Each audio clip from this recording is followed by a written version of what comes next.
Welcome to Beyond Time Management Module 2. I'm Dr. Lon Schiffbauer, and today we are talking about setting long-term SMART objectives. Now, if you'll remember from our previous module, we talked about really understanding our purpose and vision.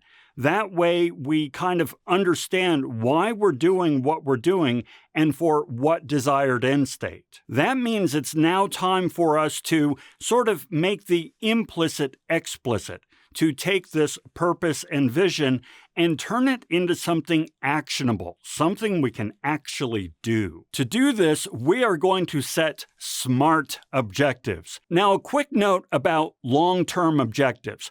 What's long-term? Well, it really depends upon you and your goal, your objective. Most of the time, they're going to be at least a year. Sometimes they're 5 years. I have 10-year objectives. The idea is that it should be something that is moving you to a material degree toward your vision, toward your end state. So long-term objectives, they're not a month, they're not 2 months. That's going to be later on. They're really a year plus. Now, SMART is an acronym. It stands for specific, measurable, attainable, relevant, and time-bound. Let's start with specific. This is arguably the most important aspect of setting a SMART objective. The idea is we want to articulate what specifically we are going to accomplish. What are we going to do? Not nebulously abstract or anything. We're not talking about dreams here. We're talking about specifics. So yeah, what specifically do you want to accomplish? And what will you have to show for your work once it's all done? The idea is to turn an abstract wish or desire into something real, something that you can call done and show to the world. For example, right now I'm working on my 1965 MG Midget, and I have a specific objective for the end of the year. I want that car running. Not just running, that's not specific enough. I want to be able to drive it over the Alpine Loop in September or October of 2025. That is my specific objective. That takes us to measurable. What does success look like? How will you measure success? We want to really quantify our success metric, not just say, yeah, it's more or less sort of done. I think I did it. No. How are we going to measure success? In the case of my MG Midget, success is going to be measured by an ability to drive the Alpine Loop without breaking down, being road legal, all that good stuff. So yeah, if I can get the car road legal, that's a measure. Drive the Alpine Loop, that's a measure. And not break down, that's a binary measure, yes or no. Then I have met my success metrics. The idea is to be clear about the desired outcome and how you will measure success and how you will therefore say that you have accomplished what you set out to accomplish. Next is attainable. You want to make sure that you can actually do that which you are setting out to do, that it is a realistic goal, given the time, skills, money, facilities, and other resources available to you. This kind of speaks to what this whole course is all about. We really hyper-focus on time because time is a finite resource, but there are other resources that we need to be successful. By really looking at whether or not the goal is attainable, it forces us to look at all the resources that will be necessary for us to reach our objective. Now, another reason we look at attainable is to perform something of a gap analysis. We want to look at, all right, what sort of time and money and resources will be necessary to be successful versus what do I have in terms of time and money and resources and so forth, right? And well, there's probably going to be a delta there. So part of reaching for your goals will be to develop the time and money, resources, skills, facilities, whatever you need to be successful.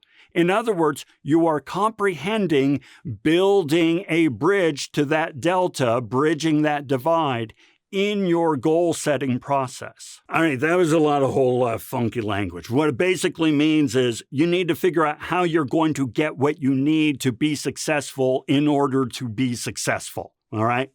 Okay, we're good. In the case of my 1965 MG Midget, is my goal attainable? Well, yes. However, I did the gap analysis. I'm missing some significant skills, and I'm probably going to be short on money and time.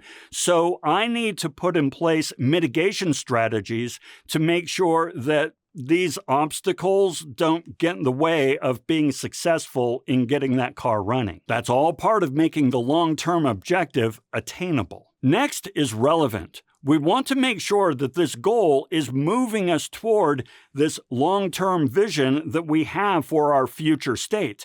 In other words, it is relevant to who we want to become. If it's not relevant to our desired end state, then why are we spending the resources doing this thing? We also want to make sure that it jives with our purpose, that it aligns with our values and the things that are important to us. Because when we run into obstacles, and we're going to run into obstacles, it's our purpose that will give us the intestinal fortitude to continue to work forward and to strive for our goal. Now, when it comes to my MG Midget, I have a confession to make. I'm not sure that it is really keenly aligned to my future state. I'm not sure that it's really relevant. Now, I do want to develop my skills. I want to become more mechanically competent. That is part of my purpose, to learn and grow and challenge myself. And in that case, the Midget is definitely relevant to who I want to become. But at the end of the day, I'm not a mechanic. I'm not a car guy per se. And so I'm not sure it has the same salience to who I am that some of my other goals do. So this is something I'm going to have to work through if I'm going to be successful. After all, guys, you got to be honest with yourself. You really need to look hard at what you want to accomplish and the goals before you and make some pretty tough choices on whether or not you need to change the goal or change you. Sometimes that's an option. We'll talk about that in future modules, but you got to be honest with yourself. Finally, we have time bound, which means we need a hard and fast deadline on when we are going to accomplish this goal according to the metrics that we established during the measure stage.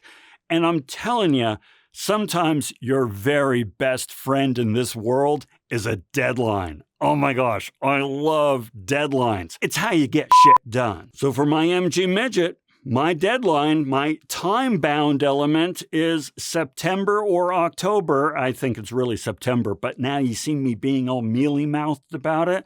Come on, Lon, you need to commit. It is September of 2025. That's when I'm driving the Alpine Loop. I suppose I could give it time and date, but September is, that's good enough. So that's how you apply the SMART methodology to your long-term objectives. But now we need to make these long-term objectives a little more short-term. We need to break them down into actionable steps. And that's what we're going to talk about in our next episode when we talk about mapping our short-term objectives. So I hope you'll stick around and let's keep moving forward. All right? That's all I have for today. Now, go off and make some trouble. We'll see you again soon.